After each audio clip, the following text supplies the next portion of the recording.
દસાડા તાલુકાના બજાણા જિલ્લા પંચાયત સીટ અંતર્ગત માલવણ ગામ ખાતે જનકલ્યાણ શિબિરનું આયોજન કરવામાં આવ્યું હતું, જેમાં સરકારની વિવિધ જનકલ્યાણકારી યોજનાઓ અંગે ગ્રામજનોને માહિતી આપવામાં આવી હતી અને જરૂરી માર્ગદર્શન પૂરું પાડવામાં આવ્યું હતું। આ કાર્યક્રમમાં સુરેન્દ્રનગર જિલ્લા ભાજપના પૂર્વ પ્રમુખ દિલીપભાઈ પટેલ, પ્રાંત અધિકારી, મામલતદાર મહંત મુખી મહારાજ સહિત અનેક આગેવાનો, અધિકારીઓ અને કાર્યકર્તાઓ ઉપસ્થિત રહ્યા હતા। શિબિરમાં તાલુકા પંચાયતના પદાધિકારીઓ, જિલ્લા સદસ્યો, સરપંચ તથા આજુબાજુના ગામના આગેવાનો મોટી સંખ્યામાં જોડાયા હતા।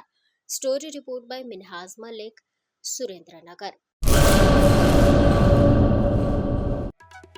आर्य कन्या गुरुकुल करीब 90 एकड़ में फैले इस विशाल परिसर में कक्षा 5 से लेकर 12 तक निवासी शिक्षा के अवसर उपलब्ध है। इसके अलावा स्थानीय कन्याओं के लिए केजी से लेकर 12वीं कक्षा तक गुजराती तथा अंग्रेजी माध्यम स्कूल भी कार्यरत है। हर प्रकार के खेलों में भी यहाँ की बालिकाएं निपुण हो, इसका ध्यान रखा जाता है।